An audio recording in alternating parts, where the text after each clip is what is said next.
So today you can see that it's cold out and it snowed. This is winter wonderland now. So unfortunately, ain't no trailer talking today, so you don't have the same view behind me.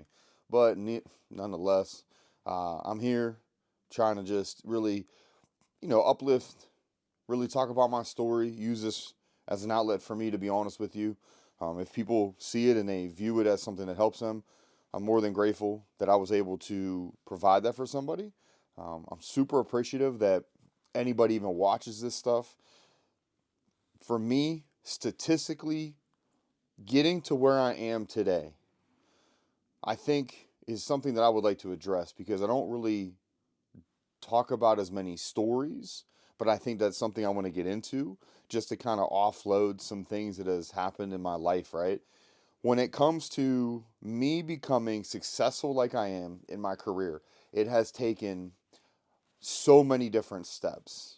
Now, a lot of the thing that I've kind of been around or things that I've seen really tailored me for the future in regard to how hard I work, um, how I view things, where I view myself, how I view myself in the future, how I view getting to a goal and the steps it takes to get there. And the reason I say that is where I grew up, I grew up on some welfare growing up.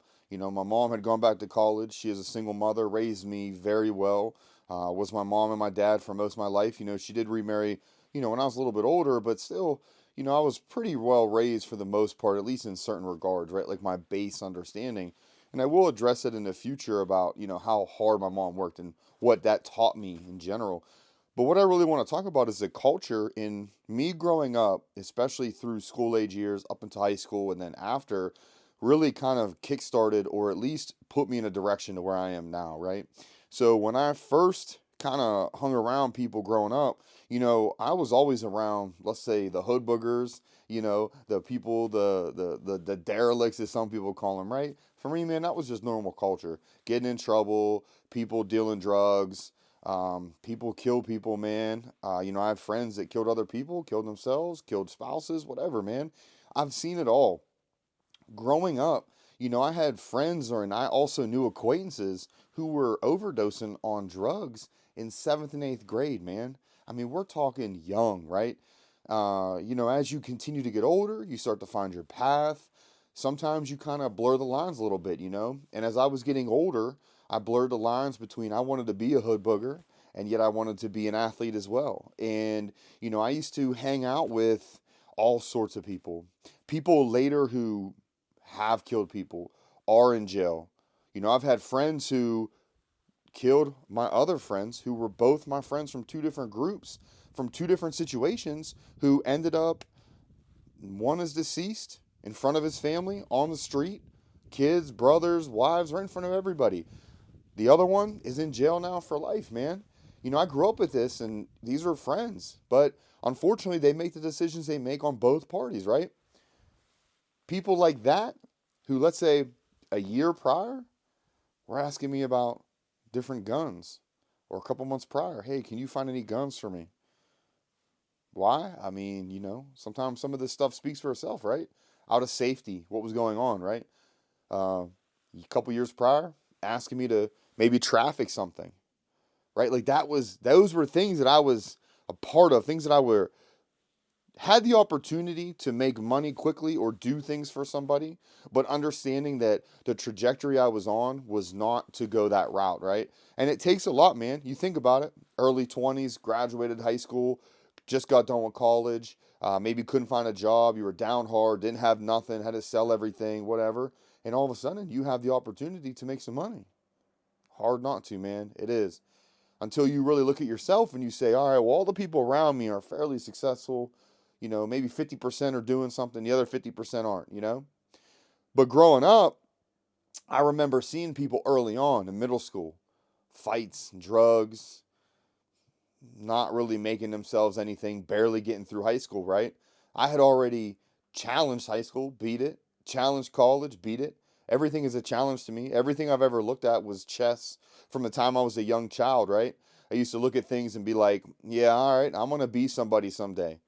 6 years old, sitting on the back of a school bus saying, I'm going to be the most popular person at 6 years old. I'm going to be the most successful person at 6 years old. That takes crazy amounts of either other life type experience or just the drive in your mind that was built by viewing things around you. Could it have been the hard work of my mom? Could have been. Could have been the hard work of people I grew up around? Could have been. As you grow up, though, you hit high school, you start getting around certain kind of people, and you start to kind of emulate what you're around. I remember being out late at night, school nights, lying about where I was, just living that life, man. Being out at different girls' houses with my friends that they were trying to talk to, maybe in another town, right? Zooming home to get home on time, saying you were down the street, somewhere else, right? Riding bikes before you had a driver's license to people's houses, man, halfway across the town, whatever. I remember being in high school and being on probation, true probation, community service, courts, lawyers, all that, right? Hanging out with the wrong people as I was trying to get into sports. And the point of it is as I was trying to get into sports to become somebody in sports that I thought was successful at the time, and I did fairly well in school, really, but I always pushed them limits. I always liked to live the cultures I was around, man.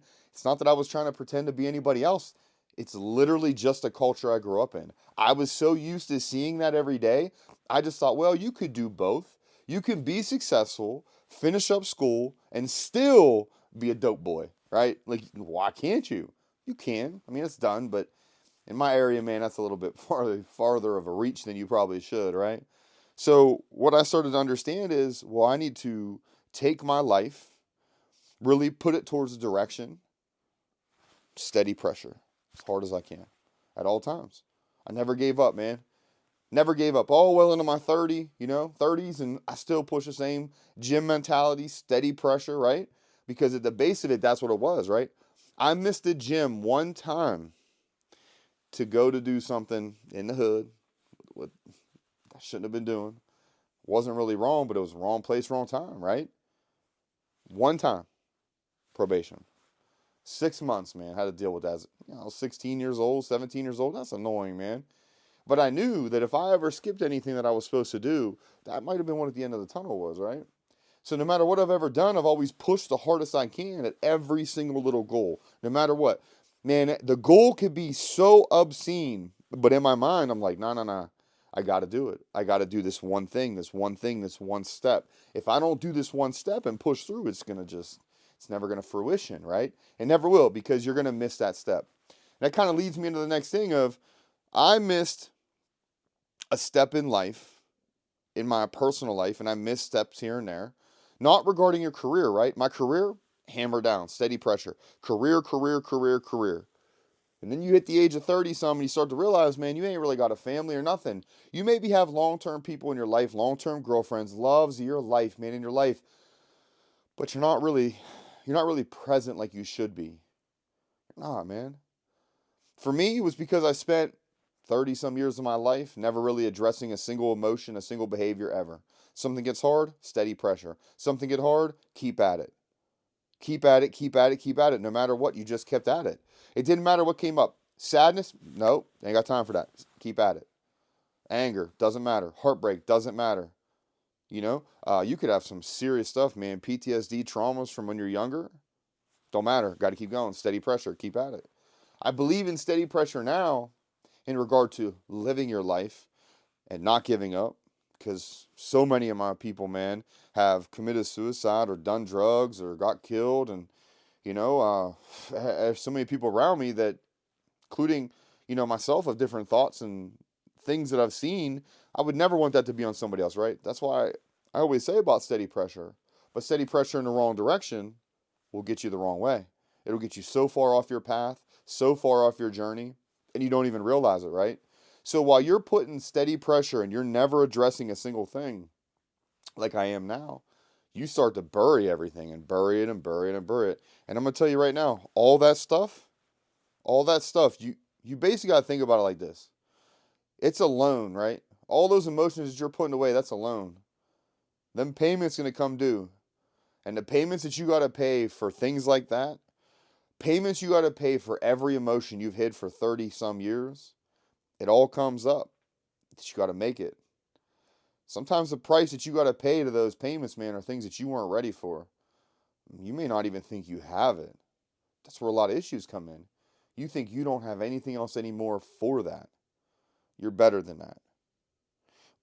You got to understand that you have to address everything the same day. Doesn't matter if it's small, just address it real quick. It's no big deal. Dude, it takes 3 minutes. Address it real fast. Bring it up to somebody you care about. Whatever it takes, do it. Hurry up, address it, move on. But address it. Don't hide it. Don't put it in it's not a backpack, because as you put it in a backpack, it gets heavier and heavier and heavier and heavier. Soon you're on your hands and knees trying to carry this up the hill of life, man, because that's what it is, right? Right now, you're on the uphill. You're on the uphill, keeping steady pressure, but you can't keep going because you keep putting it in the backpack, man. Take it out, address it. Take it out and address it, man. Maybe some of it's perishable, right? Maybe it'll go away if you address it, right? But it ain't perishable when it's in the backpack. I'm going to tell you that now. It's forever. And it sits back there, and it ferments, does whatever. It sticks around, though. No matter what, it'll always stick around. You're never getting rid of it. Address it. So for me, statistically, getting to where I am career-wise and success is nothing short of a feat. And I will address that later with other stories. I think they're interesting. But for me, just the basis of understanding that statistically getting where I did, and I had all those other opportunities right in front of me, man. And I chose no. Because I knew that even at my lowest and having nothing and literally being a nobody at a specific moment in time, I could make myself into something. At what did I sacrifice?